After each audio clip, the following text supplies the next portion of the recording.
Women Oppressed by Religion, Part 2. The volumes and articles I refer to during this lecture may be found at AtheistScholar.org, Women Oppressed by Religion, Part 2, in the bibliography at the end of the written lecture. There are more references in the bibliography at the end of Women Oppressed by Religion, Part 1.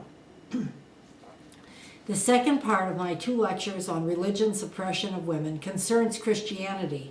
I have focused on the persecution of witches in Europe in the 15th, 16th, and 17th centuries, finishing with the Salem, Massachusetts witch trials in 1692 and 1693. The topic of Christianity and its oppression of women is much too large and varied to discuss in an hour, so this lecture is centered on one of its most heinous phases, the social construction, and then the hunting down and execution of women deemed witches by their communities and by the churches and governments of those communities. Before I discuss witch hysteria in Europe, I would like to glance at the importance and influence of Christianity on Western culture, because it has been a dominating force with regard to the shaping of our civilization.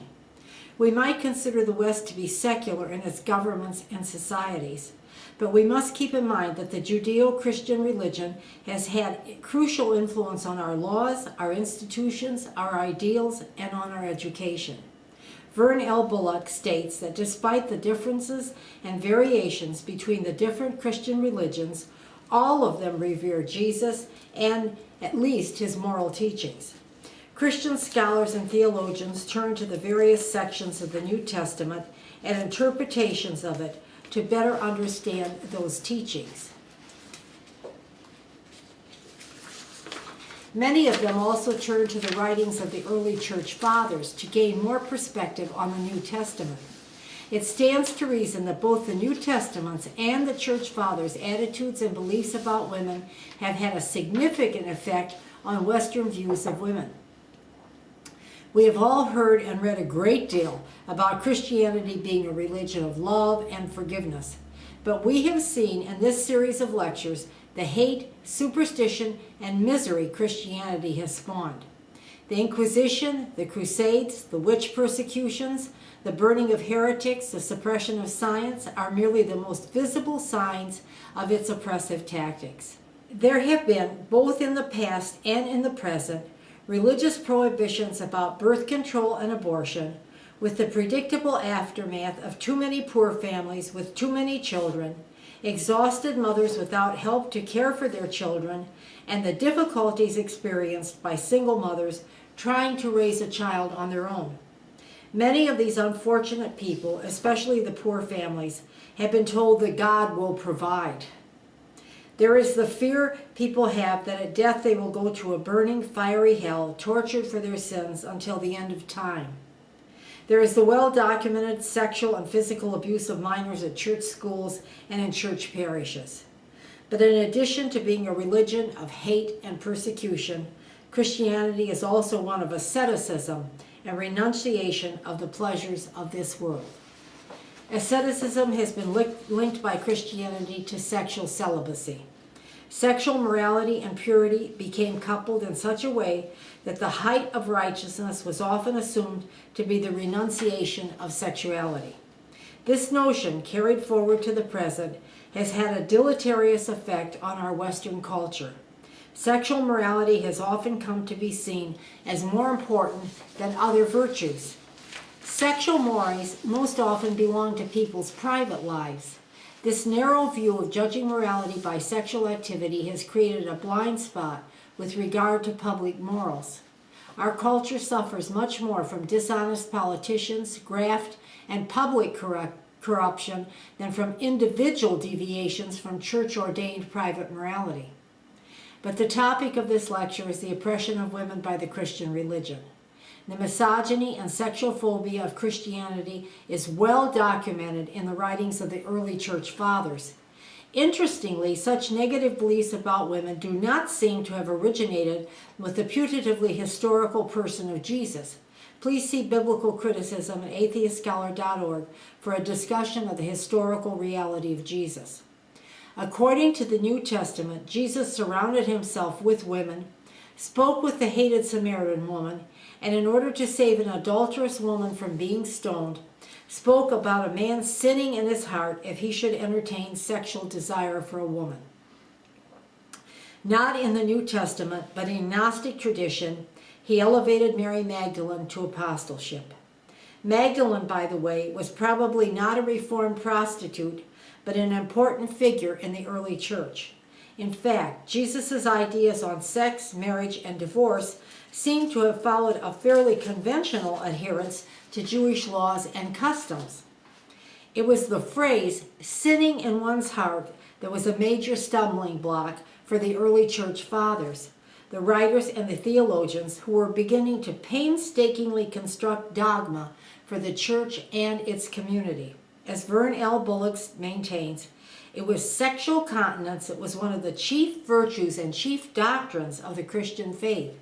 St. Athanasius stated that the appreciation of virginity and chastity was a supreme blessing and revelation brought into the world by Jesus. Tertullian argued that the stain on one's chastity was more dreadful than any punishment or any death. It would seem that these theologians misinterpreted the phrase about sinning in one's heart, and it was to have disastrous consequences for society. Sex and women were equated in the early Christian church, with women being seen as the source of all male difficulties. The early churchmen were terrified of sinning in their hearts by desiring women. What could be more human and irrational than projecting onto women the desires that men struggle to repress? Some people are not as bothered by continence as others. Some of the church fathers were comfortable with celibacy, but other churchmen were racked at times with sexual desire and the prohibition against it. It is no wonder that they began to see women as the very foundation of their misery, as temptresses and deviants, who, if they did not exist at all, would make for a better world. It seems at times from their writings that women only existed to tempt men from virtue.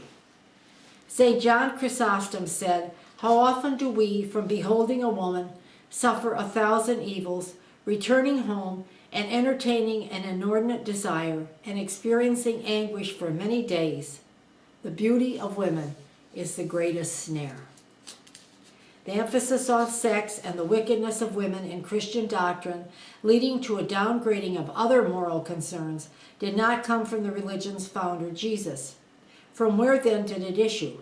Some of it was rooted in a duality that was a philosophic principle in the ancient world. The Orphic sect and other groups believed that the soul was more important than the body. Plato took this premise to its ultimate. If you remember from previous lectures, he gave credence to the notion that there were ideal forms somewhere, unchanging and perfect. The objects of this world, people, animals, chairs, and so on, were believed by Platonists to be merely imperfect copies of the forms, which were perfect, unchanging, and immutable. The copies were thought to be corrupt, imperfect, and mutable, subject to death and or decay. The world of the flesh was seen by a small number of classical philosophers as degradation, and some of their ideas were adopted by Christian thinkers. In general, however, the classical world believed that modern indulgence in sexual activity was not harmful, so long as it did not stem from raging, out-of-control passion. So while there was a definite influence from the ancient world, we need to search further for the roots of the excessive misogyny and abhorrence of sex that became entrenched in the early church and later Christianity. It was Paul, the true founder of the Christian religion, who set about denigrating both sex and women. Other church fathers agreed with him, and their writings complemented his. Women were called the weaker vessel who were to remain in subjection to their menfolk. Man was considered the glory and image of God, but woman was considered the glory of man. If, that is, she followed certain injunctions, such as, "Wives, submit yourselves unto your husbands, as is fit in the Lord." Women were ultimately forbidden to teach in church and ordered to keep silent. Any questions they had were to be asked of their husbands at home. Here is another quotation. "Wives, submit yourselves unto your husbands as unto the Lord. For the husband is the head of the wife, even as Christ is the head of the church." Women were thought to be the daughters of Eve, and Eve was the instrument of causing Adam to sin in the Garden of Eden. Wicked women, according to the church, had particularly enraged God enough to send the great flood. Paul believed that women's seductive powers were so great as to cause angels to sin. There is a passage in Genesis which speaks about angels, or fallen angels, having intercourse with human women. Paul was not a complete misogynist. He had to accept the fact that women were necessary for bearing children, and while remaining celibate himself, did not require it of others. It was Paul who famously said that it was better to marry than to burn. Most sects of the Gnostic Church, Christianity's formidable rival, also believed that sex was evil, associating it with the body that had to be sloughed off to allow the soul to ascend to wisdom. Gnosticism was labeled a heresy, however, and was stamped out. But the misogynist tendency of the Christian church did not wane.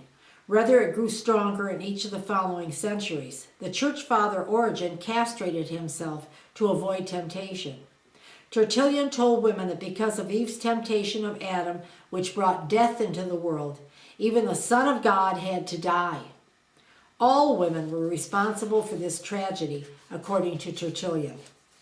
Since a good Christian girl was to be kept in strict seclusion until she married, women were denied education and participation in church affairs.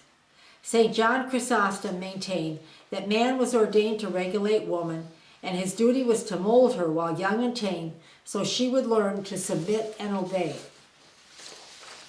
He reminded Christians that women's bodies, so beautiful on the outside, were repositories of uncleanliness, phlegm, and spittle. He warned fathers to keep their sons away from all women. The church fathers constantly enjoined members that marriage was a painful bondage. They harped on the difficulties of pregnancy, pains of childbearing, the anxieties of parenting, and the distractions brought about wives, children, and family life.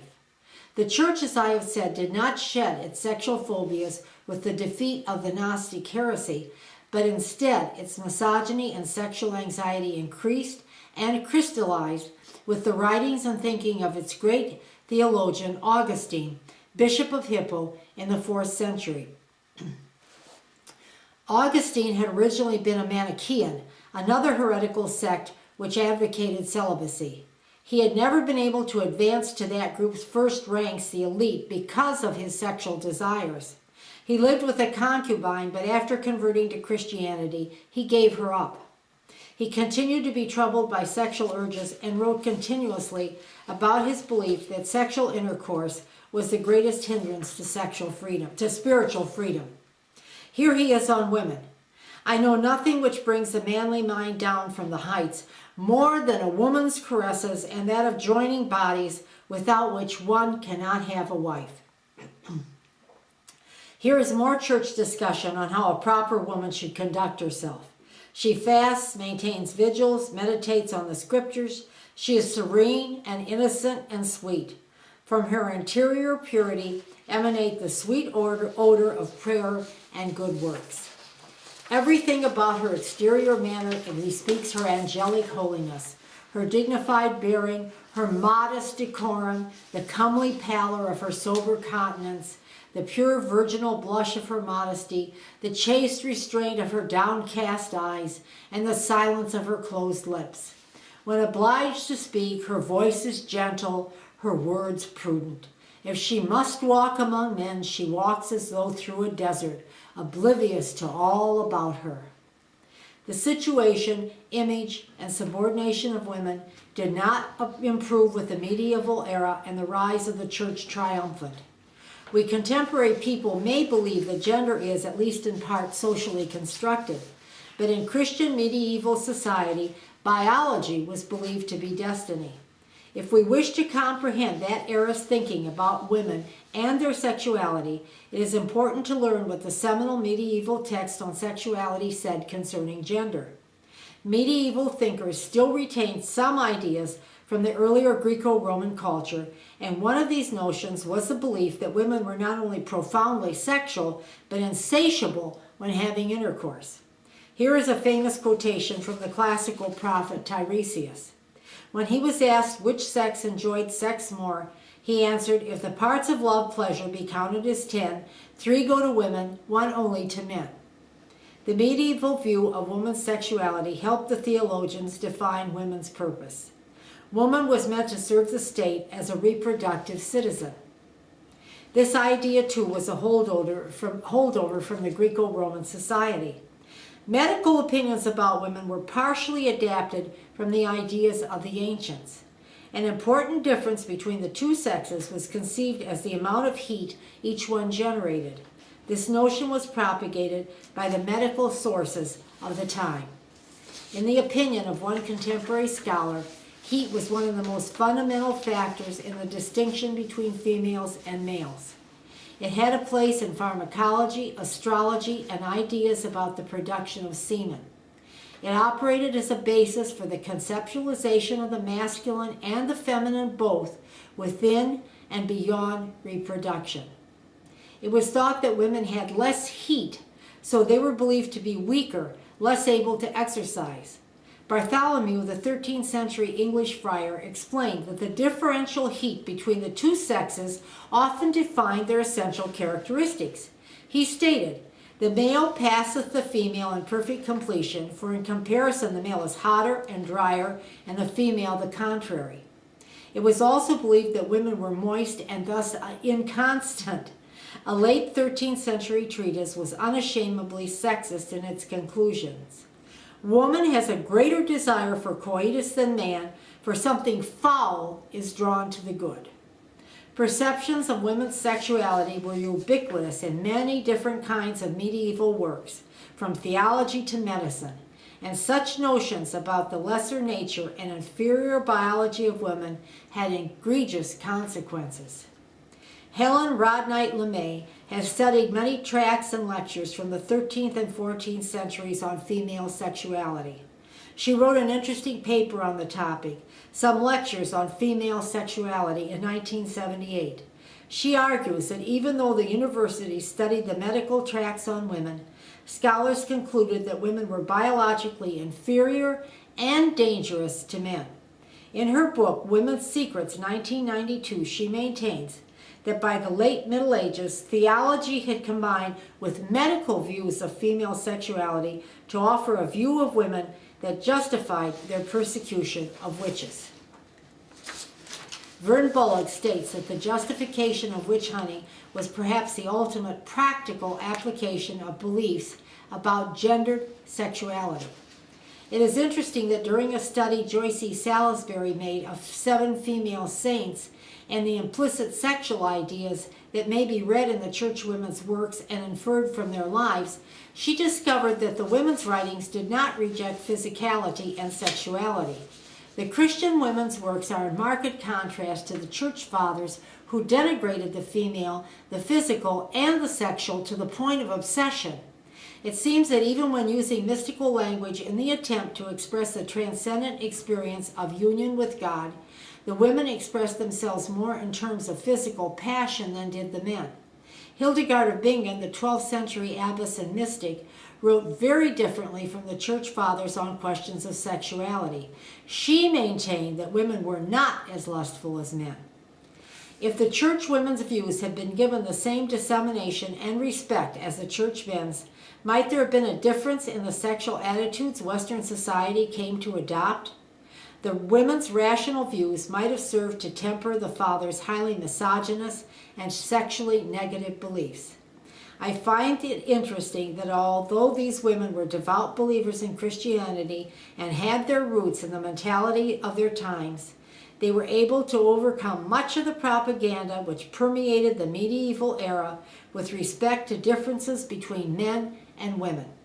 The church fathers, however, prevailed, and we are living with the consequences of those pious men's ignorant and mistaken medical and religious views of women, their sexuality, their intelligence, and their character.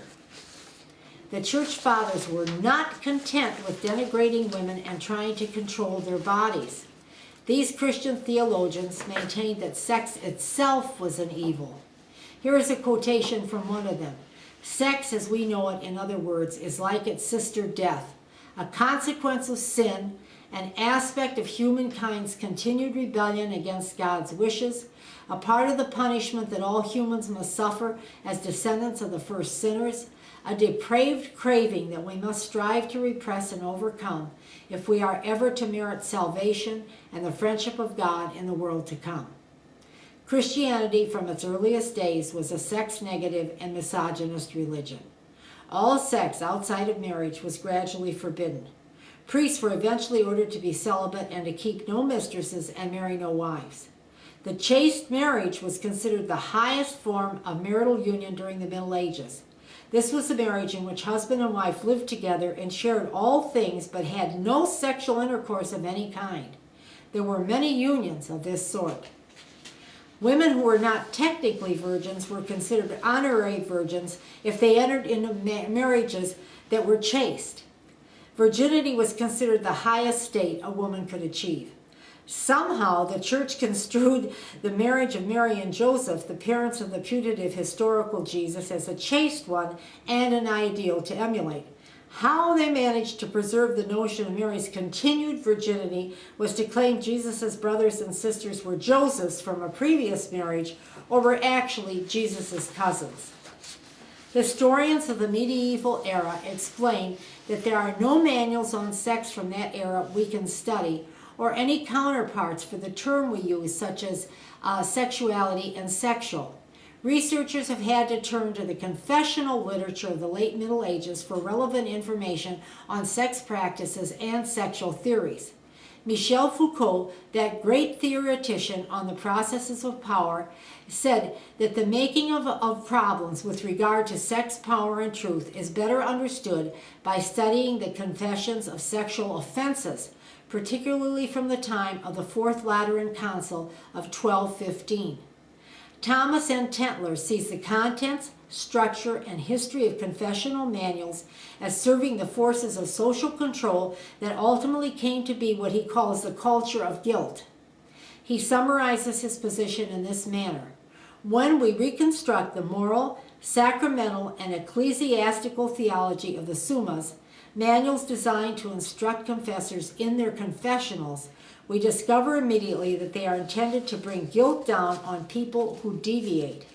Sexual sins were laid out from fornication to sodomy, with more than 12 types of sin to be dealt with, often at the confessor's discretion in these manuals. What transpired from the time of the early church to the medieval church of the 13th and 14th centuries was a profound rejection of sex and the belief that the female sex was not only sexually insatiable and wanton, but a source of temptation and filth from which good Christian men must keep themselves uncontaminated. Additionally, it was emphasized that good women were chaste, quiet, and submissive. We shall learn how active and aggressive women came to be regarded. We shall see how such notions contributed most significantly to the witch fantasies and hunts of the 15th, 16th, and 17th centuries. The results of such beliefs were the torture and murder of innocent people, primarily women. Now that we have examined how early Christianity promoted the negative view of women, of sex, and of marriage, I would like to move to 16th and 17th century Europe and glance at the commonality between two Christian religions which were deadly rivals. The two competitors were the old and corrupt but very powerful Catholic Church and the successful and thriving Protestant Reformation of Luther and Calvin. Yet both religions were engaged in the same important cause, Christianizing the general populace and wiping out the old peasant beliefs in magic, divination, fairies, and so on. In order to accomplish this difficult task, there was an increasing movement among the churches to replace such ancient superstitions with the image of a powerful and dangerous devil. At the same time, they made sure people would turn to the devil's nemesis, the still more powerful and benevolent God. As religion and the state became for a time entwined, or what some historians have called religion having been politicized, there was increased emphasis placed on the family. The two religions stressed the notion of the holiness of the family and its ability to withstand attacks from the evils of the world. But even while both the church and the civil government were attempting to strengthen the family, the clergy began to wage war on mothers. Children in many regions were forced into schools away from the perverting influence of superstitious mothers and their folk tales. The church not only believed in teaching the children properly concerning God and belief, but it also encouraged the pupils to report on their own mothers for signs of doing magic or performing witchcraft. In general, however, the sins of the mothers were not considered visited upon the children. Those women accused of witchcraft did not have their children included as witches as well. In The Devil Part 2 at AtheistScholar.org, I have talked about the terrible climate changes in parts of Europe during the time period under discussion, which contributed to the hysteria against witches. Witches were believed to be significantly capable of affecting nature. It was thought they had power over the weather, and this notion made it convenient to blame witchcraft for the Little Ice Age, as it was called. There was also a general breakdown in communal relations as the old system of lords and manor houses and peasants who worked the land for them, protected and housed in return for their labor, began to break down and pass away. In countries such as England, the fencing off of formerly communal lands was very hard upon women with children. If they had no man to help support them, they took to the road in an attempt to find what employment they could. Women were frequently charged with being vagabonds. At the same time, there began to be cases of suspected witchcraft. There was also a rise in prosecutions for infanticide. It was women, whether on the road or living in villages, deprived of making a living, with no husband present, who felt the effects of the general societal pressure most keenly. As a matter of fact, it was such women, especially older ones, trying to obtain a little flour or some wood from neighbors in their villages, who were frequently accused of witchcraft or maleficium. Maleficium meant causing harm, and the word was used to describe the evil witches brought about. Here is a typical example of how an accusation of witchcraft might begin. The woman would ask for something from a neighbor, perhaps some flour or some wood. She would be refused and perhaps would glare at and or curse or mutter something to the person refusing her request. The incident would be remembered when the person who did the refusing or a member of his or her family suffered illness, death, or financial reverses. Sometimes harm had come to the family's livestock, which had fallen ill or died. Unfortunate events would bring out the memory, sometimes years later, of having refused the woman's request and her subsequent malign behavior. The afflicted family would accuse the elderly woman of having harmed them with witchcraft. Many witchcraft cases were based on such incidents. It is important to keep in mind that it was often older women who were accused of witchcraft. I shall elaborate on this fact when I discuss the Salem witchcraft trials in 17th century America. There is no mistaking the fact that those suspected of doing harm to people or their animals were nearly always women. We have very good evidence for that claim in the surviving records and accounts of witch trials. We shall never be sure of the exact number of women put on trial for witchcraft, but there is some relevant data. The Criminal Archives suggest that in France, Germany, Switzerland, and Scotland, the centers of the witch hunts, 80% of the accused were women. In peripheral areas, such as England and Russia, the proportion of females was close to 95 to 100%. Additionally, there are excellent recent estimates that suggest that 3/4 at least of people executed for witchcraft in Europe during the 16th and 17th centuries were women. It is possible there were as many as 40,000 to 60,000 people executed as witches from the 1400s until the late 1600s. The number of cases brought against women testifies to the influence of the enduring stereotypes about them.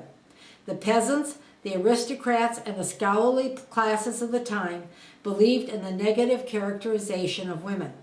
There was a popular list drawn up for justices of the peace in Yorkshire, England in 1592.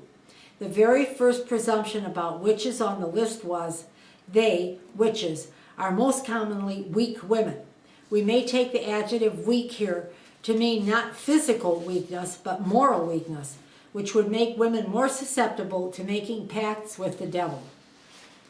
In Germany, parts of which suffered from the previously mentioned Little Ice Age most severely, the peasant fear and hysteria concerning weather magic was fed by the sermons of both Catholic and Protestant preachers. These churchmen called for witchcraft persecutions. In the Jesuit province of Upper Germany, Peter Canisius excited the general populace with tales of witchcraft and spectacular feats of exorcism. He equated witchcraft and weather magic in his sermons, as well as claiming that the presence of witches in the region was multiplying. He is now a respected saint of the Catholic Church. At the same time, the Catholic regions of Germany developed Marian state programs which used the image of the Virgin Mary as the counterpole to the witch. Mary was considered the epitome of unblemished fertility. See the Virgin Mary at AtheistScholar.org. The witch was the very female personification of infertility, conjuring bad weather to ruin crops and illness to kill farm animals. Witches were also believed responsible for stillbirths, abortions, inability to conceive, and impotence. In France, the fear of the devil was intensified by the Catholic clergy. David Nichols states that the devil and his cohorts, the witches, were pictured more clearly than in previous eras. He maintains that theologians, preachers, printers, painters, and sculptors drew on an eclectic farrago of ancient and medieval fantasies, which they enlarged upon through sculpture and painting in the churches, mass-produced books, and emotional preaching to heighten fear of both the devil and witches. There has been some argument from dissenting historians that much of the witchcraft hysteria came from the general populace who put pressure on the church and the secular government to bring witches to justice, to force witches to stop their infernal mischief. Such claims are only partially accurate. Both the Catholic and the Protestant religions were very responsible for the initiation and the continuation of the witch hunts in Europe. An interesting phenomenon in England was the rise of witchcraft persecutions in correspondence with the economic competition between men and women in the weaving and beer trades. I have mentioned the disappearance of the manor house tradition, with the result that the era of the dependent and taken care of farm laborer was slowly passing away. People had to find new ways of earning a living. The brewing trade is an excellent example. Until about the 15th and 16th centuries, it was women who brewed beer for immediate consumption by their families and who also brewed beer and ale for sale. Slowly, women began to be excluded from the trade. The home-based brewing of beer began to be taken over by men. Men increasingly operated factory-based breweries dominated by a steadily shrinking group of wealthy males. Most of the change was brought about by means of licensing regulations, but it was also helped along by the popular and negative depiction of the alewife in prose, poetry, ballads, carving, sculptures, and drawings. Marian Hester maintains that the alewife was portrayed as a grotesque old witch-like woman of dubious sexual morality who sold her customers adulterated beer. Here is Hester on the parallels created between the image of the alewife and the witch. The construction of the alewife as deficient and inferior to the male brewer also relied, like the construction of the witch, on her sexualization or eroticism, and we find allusions to her also being associated with witchcraft. Midwives, too, were sometimes accused of being witches. They were in competition with the newly emerging medical profession for patients. Women were excluded from the formal study of medicine. Thomas states that there were other women who were likely to be accused as witches and identifies them as some of the most vulnerable in their societies, laborers and widows. Widows were generally older and, like women laborers, poor. But such women were also in competition with men in the trades, especially widows who were freer to work and might have inherited their husbands' trades or businesses. It seems that witch hunting became sex-specific at that period in Europe because it was one of the ways which men could establish male dominance and power over women. The patriarchy was in danger at the time due to the rapidly shifting social institutions. Edging women out from the trades and crafts and accusing them of being witches helped secure the patriarchal society which the church saw as the Christian ideal. It is interesting that the 15th, 16th, and 17th centuries saw an increase in the general criminalization of women. Prior to that time, women's fathers or husbands were considered responsible when women committed crimes such as theft and other like transgressions. But during the era under consideration, women began to be considered responsible for themselves when they committed certain crimes. These crimes were almost always witchcraft, infanticide, or sexual wrongdoing. A historian has studied cases brought for appeal to the Parliament of Paris from 1565 to 1640. Witchcraft cases were commonly found alongside cases of incest, adultery, sodomy, and infanticide. Furthermore, male witches tended to be either related to a female suspected witch or had committed another additional crime. Men were generally only included during periods of the most intense witchcraft persecutions, when the accusations against witches were greatly expanded. It is important to keep in mind my primary thesis in this lecture, which is attempting to establish that witchcraft accusations were an integral part of the Christian political ideology, both constructing and being constructed by them. I would like to go over some assumptions concerning gender relations during the centuries under discussion, as I believe doing so will reinforce the fact that it was religious tenets about the devil, about evil, and about women which were a significant influence on the witchcraft hysteria.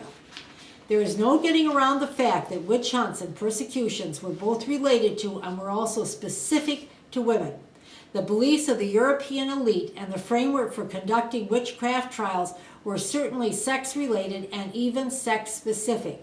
In almost every part of Europe, there is no question that the peasantry's beliefs about and actions against witches were sex-specific. The pre-witch hunt period, which was engaged in the persecution of heretics, both men and women, by the church, is often overlooked with concern to the hounding of witches. From the 12th to the 14th century, Norm Cohn has found that there were local lynchings of witches, and the victims all appear to have been women. Furthermore, as the beliefs about witches began to crystallize, the orientation of the witch hunts turned away from men and the more elite classes to women, and as I mentioned earlier, particularly to older, poorer, and often widowed women. Witch beliefs and accusations altered from being sex-related to becoming sex-specific in the 15th, 16th, and 17th centuries. From the beginning of the witch hunt hysteria, unequal male-female relationships not only reflected the prevailing negative views of women, but were also constructed and intensified by the emerging notion of the witch. Such concepts did not belong exclusively to the common people, but were held as well by the learned elites of Europe. The Malleus Maleficarum, published in 1486, was one of the most egregious and misogynist texts of the era. Female sexuality was considered and presented as inferior to men's in this Christian text. It helped put the sexual double standard firmly in place during this era of shifting values. The book's two authors, Kramer and Springer, were Catholic inquisitors in the Dominican order. You will recall from my lecture on the Inquisition at AtheistScholar.org the role Dominicans played in the persecution of heretics. The Malleus went through many printings, and some historians maintain that its influence extended over a 200-year span. The patriarchal ideal for women during this era was to be quiet, non-scolding, subservient to their husbands, and faithful. We have seen from the beginnings of the Christian church that such an ideal for women was constructed and advocated by the church fathers. The church's criticism of marriage and the ideal of the chaste marriage had altered, however. Marriage was now considered the center of a heterosexual, procreative sexuality under the husband's control and under the control of the church, who stood behind the men. The concept of the ideal marriage was repeated over and over in pamphlets, sermons, and other literature. Marriage was the only correct place for sexual activity. This last was an injunction not only for the elite and middle classes, but for lower class women as well.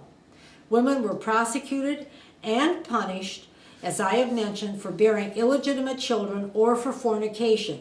Fornication was defined as heterosexual sex outside of marriage. It was often church courts that conducted the cases.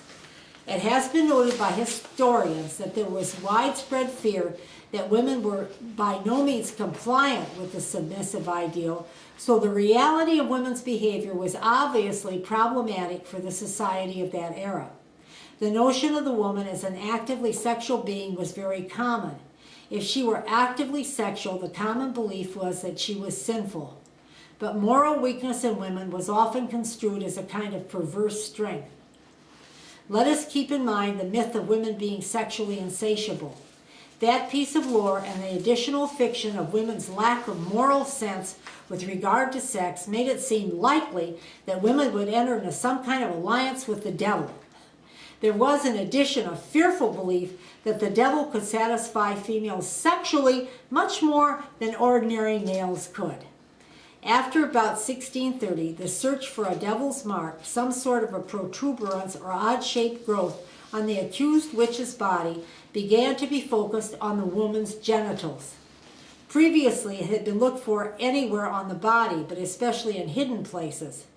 Michael Dalton's Country Justice, written about 1613, focused on the genitals as the hidden places where witches' marks might be found. After the 4th edition of his book, the pretrial search for the marks tended to concentrate on the genital area. Because of what was construed by some theologians as Eve's sexual deviance in the Garden of Eden, so were her daughters, her descendants, believed to be deviants as well. In the God-fearing and deeply superstitious societies of 15th and 16th century Europe, sexual deviance was believed by many to be witchcraft. James VI of Scotland, later James I of England, wrote a seminal volume on witchcraft. He was very religious and fearful because of the many plots against his throne. In Demonology, 1597, he wrote of women's vulnerability to the devil. The reason is easy, for as that sex is frailer than men is, so it is easier to be entrapped in these gross snares of the devil, as was well to be true by the servants deceiving Eve at the beginning, which makes him homelier with that sex ever since. It was very much to men's advantage, states Hester, to link the notion of women being different from and inferior to men with the notion of the witch. Men could then be seen by themselves and by women as morally, physically, socially, and intellectually superior to women. Their self-proclaimed superiority, reinforced by church doctrine, also helped give them greater access to trades and crafts than women, as we have learned earlier in the lecture. There is an important volume, Religion and the Decline of Magic, 1973, by Keith Thomas, that makes the argument that women accused other women of witchcraft and that women also took part in searching for the witch's mark on accused women's bodies. He maintains, mistakenly therefore, that witchcraft accusations were not gender specific. But I have discussed in part 1 of Women Oppressed by Religion the process by which women internalize the negative view of themselves that is constructed by male religious figures and writers. A most egregious example is in the Middle East and North Africa, where women perform clitoridectomies on other women, often their young relatives. Other females are given the privilege of carrying out this heinous act. I should point out that some Muslim theologians argue that clitoridectomies are a cultural rather than a religious practice. Other theologians, however, claim it is a religious practice, so there is controversy on this issue. As Hester argues, women are quite often placed in the position of moral gatekeepers who control other women's behavior. There are many pressures on them to do so, especially if controlling other women gives them some semblance of power. They, of course, place themselves more firmly within the power structure of men, when they oppress other women, but many are so imbued with the rightness of power relations decreed by society and religion, they do not recognize the significance and consequences of their actions.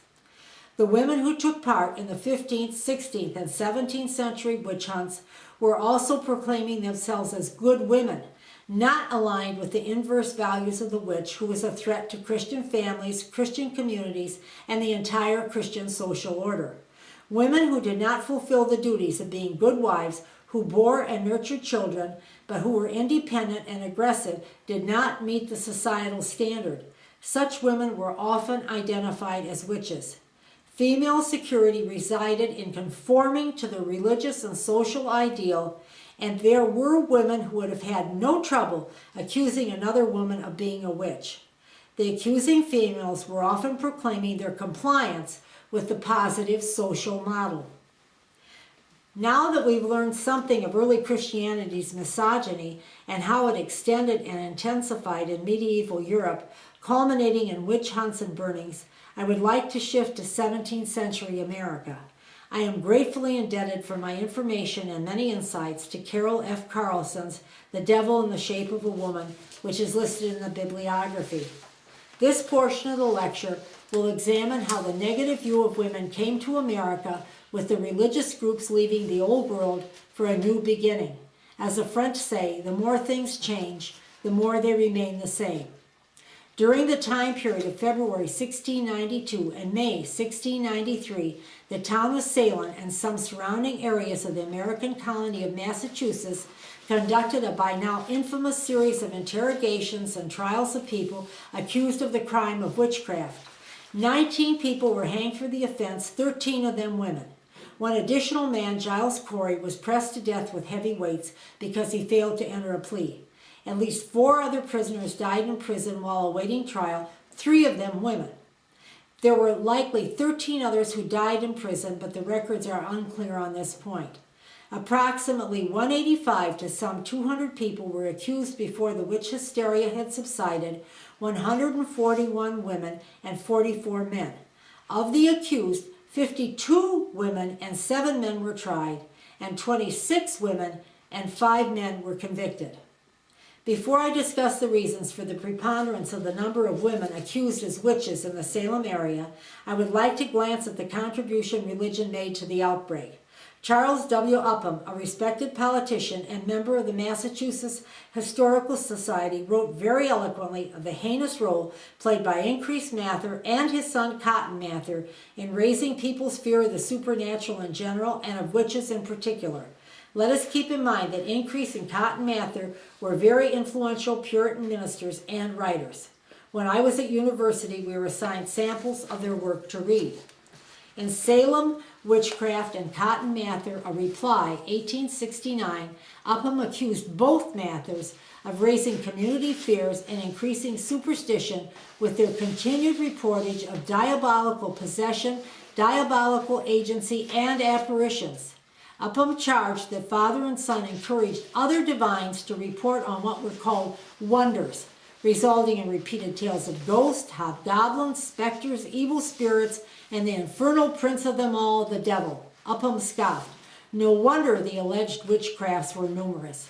He went on to state his conviction that Cotton Mather got up, in other words made up, one of the first instances of possession, that of the Goodwin children in 1688.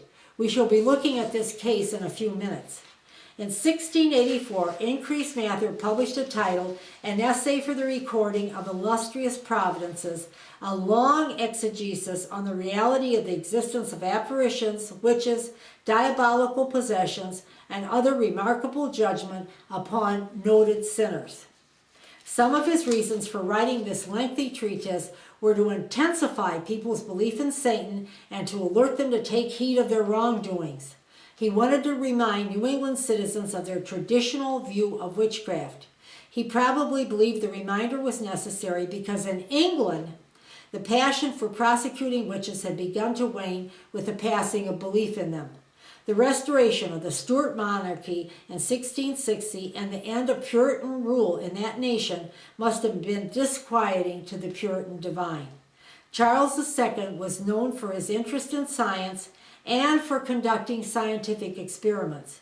Encouraged by the positive reception of science, English intellectuals had begun attacking witchcraft and other superstitious beliefs.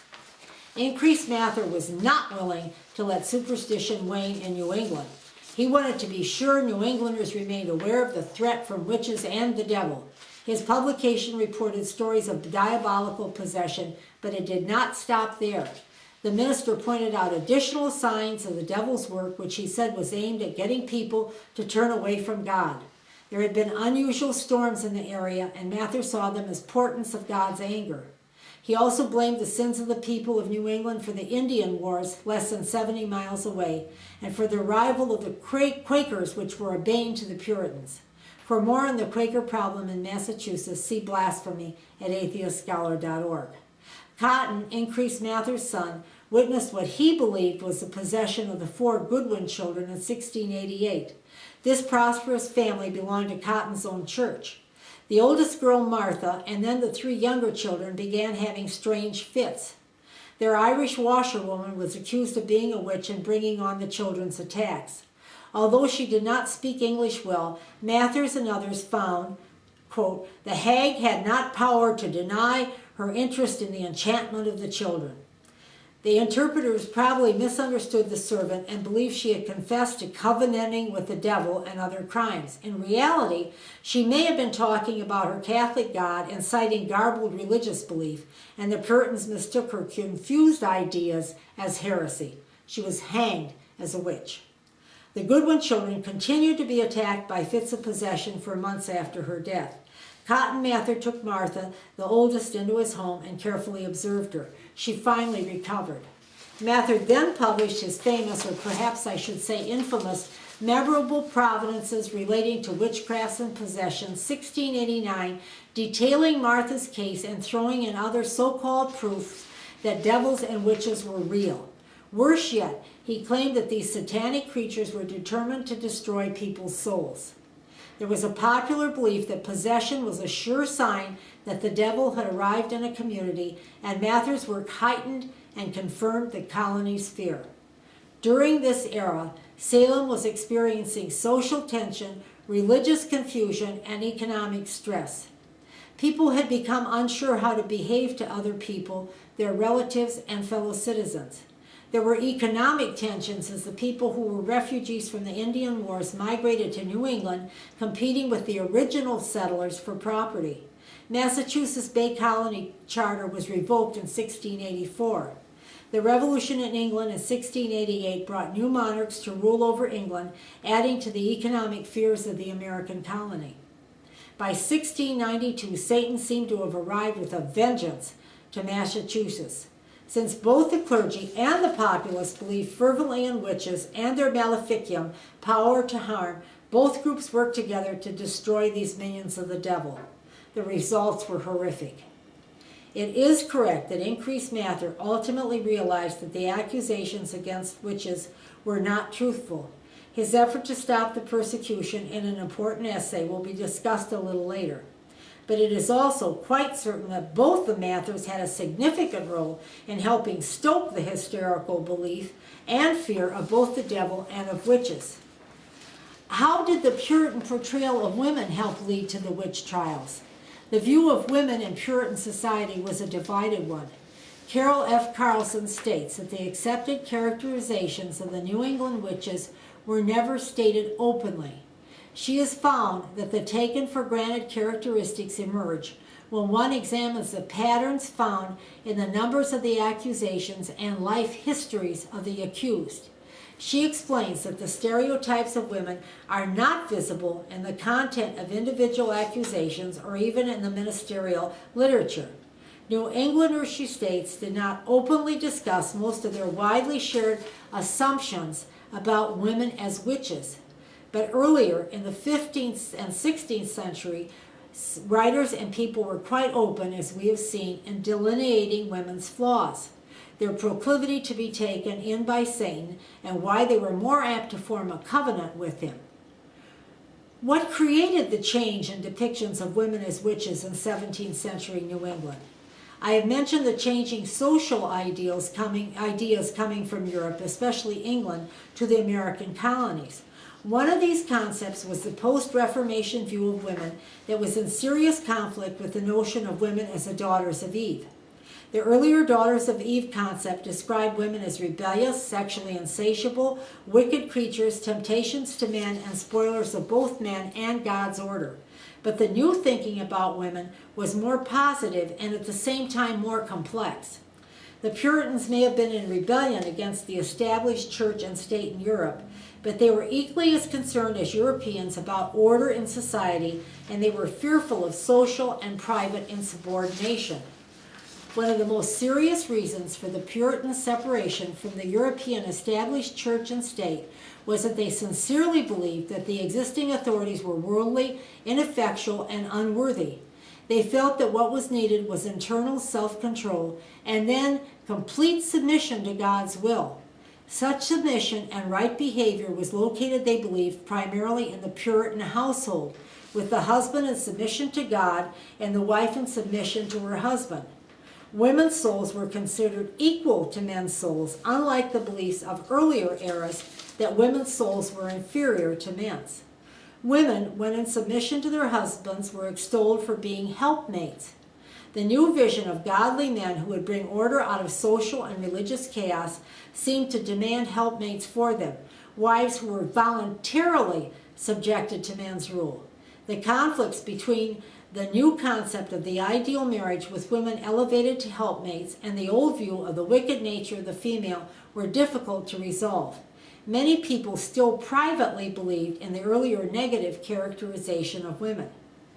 But as the sociologist Mary Douglas and other researchers have discovered, there are unspoken assumptions in every society, along with information that societies relegate to self-evident truth.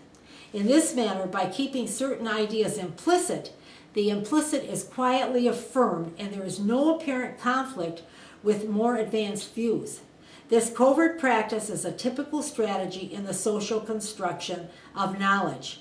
The implicit belief in women as witches and in women's evil nature remained in Puritan society along with the newer view of woman as man's helpmate. In Ornaments for the Daughters of Zion, 1692, Cotton Mather expressed the concept quite definitively.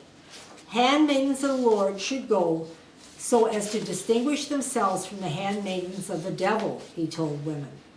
That same year, 1692, Mather published Wonders of the Invisible World, his major justification for the Salem witchcraft trials and persecutions. While in Ornaments, he had focused on a woman's dutiful, submissive, chaste, and deferential comportment. In Wonders, he delineated the behavior of witches and their complicity with the devil.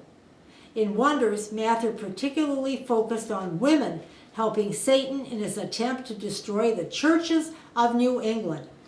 Scholars believe the release of the two works in the same year were not coincidental. Women who accepted their lot in life, who repressed the witch in themselves, were lavishly praised. Mather and New England society could then unleash their fear and hate on witches, women who were viewed as evil and disorderly. A witch not only put the cherished values of her society in clear relief by being the opposite and by violating those values, she also helped solve the problem of evil, both natural and societal. See Arguments for and Against the Existence of God at AtheistScholar.org. It was the witch who was responsible for making children die suddenly, for minor and major accidents and illness, the illness and loss of domestic animals, storms, fires, crop damage, and so on. Witches caused abortions, miscarriages, and sterility. They also caused beer being brewed to spoil, did not allow women to spin and make clothing, caused cows to stop producing milk, and prohibited hens from laying eggs. The Puritans believed all these notions. It was a given belief that witches caused impotence in men, but they were responsible as well for a different harm specific to men. The witches would enter a man's bedroom and choke, bite, smother, sit, or lie on him. Does this picture resemble a rather boisterous sexual encounter, one the Puritan man would not be likely to have with his demure wife? There was an even more upsetting detail in this nighttime scenario. Women as witches were imagined as literally on top of men. Such an event was truly a nightmare for a New England male at that period. It exacerbated the patriarchal hierarchy's worst suspicions. The historian Natalie Davis has called this masculine fear the vision of women on top, women as willing agents of the Prince of Evil in his effort to topple the whole hierarchical system. Before I begin to discuss the concept of witches and who they were believed to be in New England, I would like to segue into a brief description of the accused witches' imaginary victims and what those unfortunate women had in common. There were various ways possession could come about. Frequently, but not exclusively, the victims were those women who had been enticed either by the devil in person or by his witches to join him. When his blandishments failed, Satan proceeded to curse the women and torture them, not only mentally, but physically. The symptoms have been described and can be found in many references, but some of them were falling into fits, feeling a great weight on one when in bed, speaking of your disbelief in ministers and or of God, and so on. While most of the accused witches were old, 40 years old or more, with women over 60 being particularly at risk, their putative victims were young. We have a very clear picture of the possessed young women. Scholars of the Salem trials have uncovered many demographic facts that help to clarify and shed light on some of the questions that previously were regarded as unanswerable. The demographic age, economic class, and so on of non-possessed female accusers was very similar to that of their counterpart male accusers. But studying the similarities between the possessed accusers is most helpful because these facts advance our understanding of women's lot in New England in the late 17th century. We need to keep in mind that the entire hysterical outbreak of the Salem witchcraft accusations began near the end of 1691. A small group of girls and young women had gathered around a makeshift crystal ball to find out some facts about their future husbands, especially the trade that each man might be working in. We shall see that they had good reason to be concerned about their future. But the ball yielded a frightening vision described as a scepter in the likeness of a coffin. Not too long after, several of the girls, including a daughter and a niece of a very respectable minister, began to have fits and to exhibit signs of possession. On the advice of several ministers, the girls' families and employers waited to see if the fits would pass. But instead, the fits spread to more young women in Salem. A local physician decided the possessed were under the evil hand, and many of Salem's community agreed with him. By February 1692, 3 witches had been named by their victims. The accounts of the Salem witch trials are well documented, so this talk will not detail the progression of events that led to so many executions in so short a time period. The concern of this lecture is with the motives and beliefs that led to the accusations of witchcraft, why the accused were primarily women, and what kind of women they were. I am also establishing the large responsibility religion bore for the murderous debacle, as the purpose of my 2 lectures is to emphasize how religion has oppressed women through the ages. Both women as witches and their accusers were victims of the fear and superstition which had been stoked and intensified by the religious divines who were enmeshed with the patriarchal hierarchy of Salem. One historian has noted that these young women in a very short time went from being a group of friends to a group of juvenile delinquents. Their behavior at many of the initial trials seems to justify the observation, as they fell into fits and accused innocent people of various perfidious acts and appearances, which helped seal some of the defendants' fates. But an examination of their circumstances will shed light on some of the motivation for their unconscionable allegations. We contemporary people know that most of them were in the grip of hysteria and not under the power of Satan, as the Salem community believed. Many of these possessed girls, a total of 24, were all single at the time of the trials. We have a good share of information about 21 of them.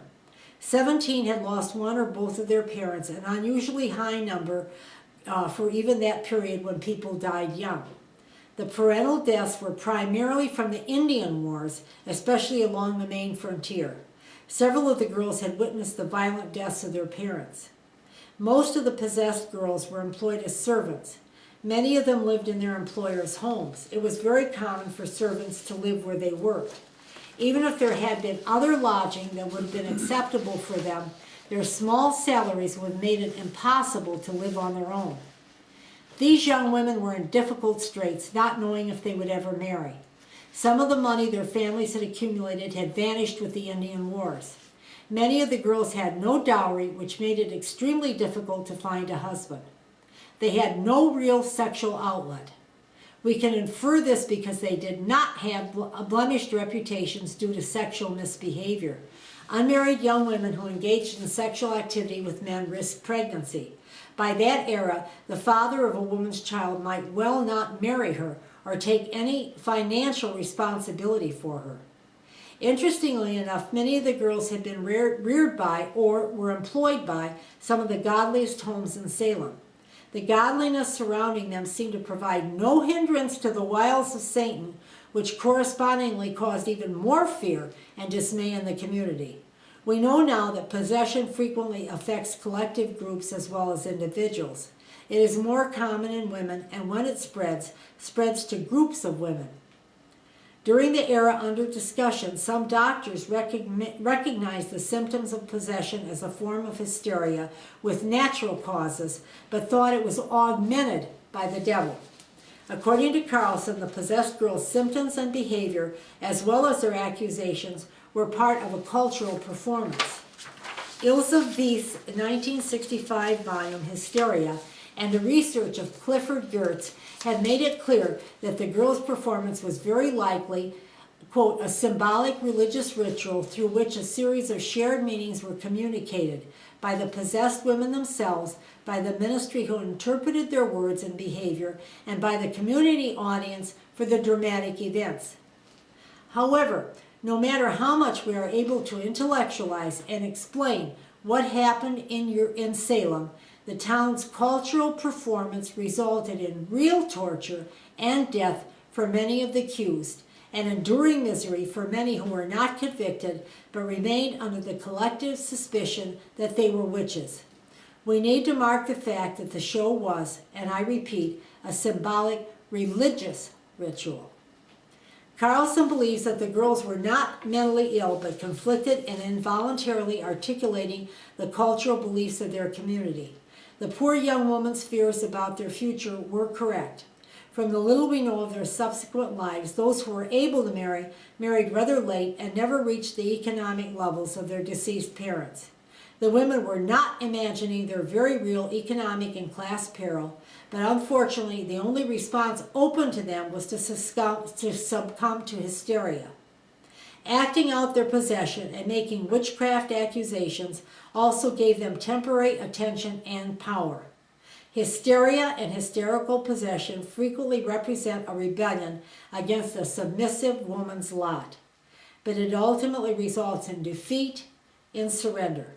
One is forced to continue with the possession or give in and become a submissive member of a patriarchal society. Now let us turn to the women as witches themselves. Most of the possessed accusers did not personally know the witches they named. This fact is in marked contrast to the non-possessed accusers who knew the so-called witches personally and had often been in disputes with them over various issues. The possessed young women received their knowledge of the women as witches from the gossip and rumor circulating around the community. Not all the accusations stuck, however. Some women were accused and the matter was ignored. Sometimes a hearing was conducted and charges were never brought. Rarely, but it did happen, an accuser was punished for bringing false charges. What was the difference between those women about whom witchcraft charges were not believed and those about who they were? Who were the women that gossip had already begun to condemn? It was certain types of women who were most frequently accused of witchcraft, and from there to charges, convictions, and even death by hanging. The first characteristic of a woman said to be a witch was that she was over 40. As we have mentioned, women over 60 ran the greatest risk.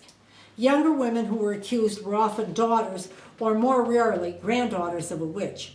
It was thought that the daughter learned witchcraft skills from her mother. Men who were accused of witchcraft were generally the husbands, sons, friends, or public defenders of an accused witch. Men, even when they confessed, were frequently let go with a fine, a short prison sentence, or were simply not believed and released. The height of the Salem trial saw more men charged and or executed for witchcraft than was normal. In reality, it was older women who were the prime targets at all times. Women over 40 and into their 60s had lost their reproductive ability in a community where reproduction was very important. Older women were in a very vulnerable position as they were useless as childbearers and therefore useless to the society. Widows, too, especially older ones, were more likely to be accused of being witches. Without the protection of a husband or grown sons, a woman was more apt to be convicted as a witch. Older women without husbands could not meet the role women were supposed to play in a godly society. They could not bear children, had no husbands they could be helpmates to, and might even be practicing sex outside the bonds of marriage. Even though many of the women accused of witchcraft were poor, those women who inherited sizable portions of their husbands' or their parents' estates were at risk of being accused of witchcraft, especially if they had no male heirs. If a husband died intestate, a wife by law received 1/3 of his estate, but many husbands made out wills leaving the bulk of their estate to their wives. A woman who inherited usually only had the use of the estate, which was expected to pass down to her heirs, so she could not diminish it. Frequently, women did not have full access to their money, only what was doled out to them by administrators of the will. Women were dependent on their husbands, and if their husbands were deceased, their sons. But their genuine lack of power over their inheritance did not make them safe from accusations. In a striking number of cases, witchcraft accusations and or charges were linked to property disputes. A pattern has emerged from the demographic study. The Salem community was invested in men being on top, in charge of money and land. As Carlson states, however varied their backgrounds and economic conditions, women without brothers or sons who were widowed stood in the way of orderly transmission of property from one generation of males to another. Women who were economically successful at domestic production, such as brewing, dairying, or clothing, were also at greater risk of being accused as witches. Midwives, too, as in Europe, were accused of being witches. Remember, they were in competition with doctors and, being women, excluded from medical studies. However, both in Europe and in the American colonies, there were fewer midwives charged with witchcraft than historians had once thought. Witches were believed to try to lure young women into trysts or covenants with the devil. According to Christian ministers, they did so by appealing to the girls' licentious natures. Notice it was the girls' natures that were supposedly licentious. Licentiousness was still perceived as essentially female. The aura of sexual wrongdoing also hovered around women as witches prior to their being accused. When historians have delved into the background of alleged witches, in many cases they have discovered evidence of real or alleged sexual offenses. Cotton Mather stated that a lewd and naughty life was a probable sign of witchcraft. In many of the accused women's past, when they were young, there had been suspicion of their having committed fornication, adultery, infanticide, abortion, and so on. Many alleged witches were suspected of, or they confessed, many under torture, to sexual encounters with the devil. The link between sexual crimes or transgressions and witchcraft accusations are quite clearly linked. So women whose sexual transgressions had received some public notice were at risk for being charged with witchcraft.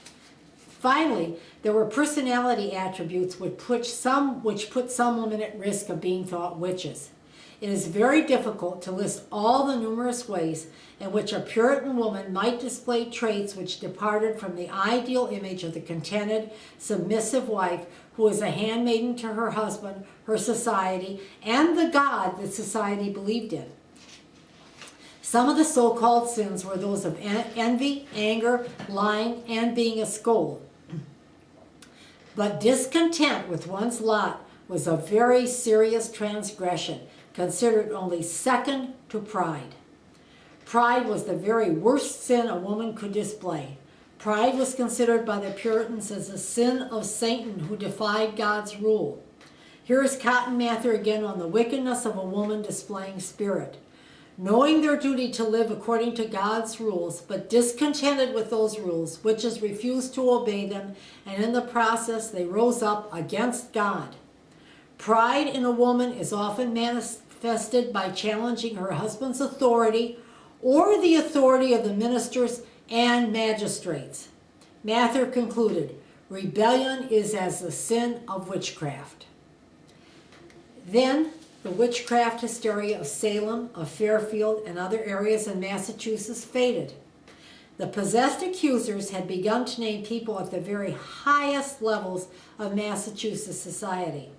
Increased Mather, either alarmed by such accusations against the wealthy and powerful, or genuinely convinced that many witchcraft investigations were not just, released an important publication, Cases of Conscience, 1692.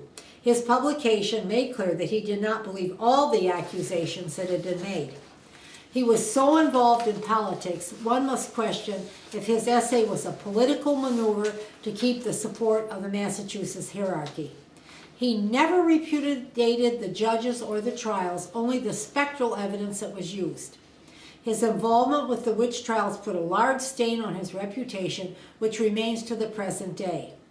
Revisionist historians have tried to exonerate Mather of much of the responsibility for Salem's witchcraft hysteria and point to his renunciation of it. However, the record is clear. Increased Mather and his son Cotton Mather both bear grave responsibility and blame for the Salem witch trials. My second lecture on women oppressed by religion has once again demonstrated that religion supports the social structure. The social structure reciprocates by giving religion significant license to define the concepts of heresy, blasphemy, witchcraft, apostasy, and other crimes against faith. Religion is often given carte blanche in suppressing and punishment what church doctrines and churchmen perceive as transgressions against dogma, with torture, prison, and sometimes, too often, with death. Religion controls men, and men are given permission to control and dominate women. I have discussed misogyny and suppression of women by religion in both these lectures using Islam, Hinduism, and Christianity as examples. But make no mistake, wherever there is religion, with very few exceptions, there is egregious, ignorant, and obscurantist subordination of women. I would like to end this lecture with a quote from Dostoevsky's Brothers Karamazov, 1880. The Grand Inquisitor of the Spanish Inquisition is speaking in the following passage about converting the world to a future theocracy. He gives a lengthy description of the measures the religious elite will use to keep people happy and dependent. I will only quote a line or two. We will allow them mankind, or forbid them to live with their wives and mistresses, to have or have not children, all depending on their obedience, and they will submit gladly and joyfully. We shall finally convince them not to be proud. We shall prove to them that they are feeble, that they are only pitiful children. Dostoevsky's Grand Inquisitor is a Catholic, but he speaks for all religion in this passage. We have seen the pernicious effects on society from the ascendancy of religion time and again in this series of lectures. It is time for mankind to grow up, to renounce the false comfort of believing in an imaginary God. It is time for both men and women to leave behind them the longing for the mythical innocence of the Garden of Eden. Men and women must take charge of themselves, their lives, their morals, their laws, their decisions, and their societies. It is only then that both sexes will lose the frustration and fear that perpetuates the suppression of women and of children. Women must demand that they be treated as equals, not as handmaidens. We have made great strides in the secular West. We must not stop. We must continue the struggle and not succumb to the politicians and priests who would turn us into guilty little children dependent on their largesse. Women must turn their backs on religion and the fatuous dogmas that reside with belief, which culminate in the perpetuation of oppression. Religion suppresses men, but it is even worse to women. Research has shown that female sexuality is fluid and shaped by the combined effects of nature and nurture. Women must resist being essentialized by biological explanations of our sexuality, a concept held dear by Christianity and by evolutionary psychology. We women cannot stop, and we will not stop until we have achieved all our rights and all our freedoms. Do not let authority figures and experts, whether churchmen or psychologists, define our natures. It is past time for men and women to begin living more authentically and, as a result, more sanely, more productively, and more happily. Thank you for your attention. I am looking forward to our discussion.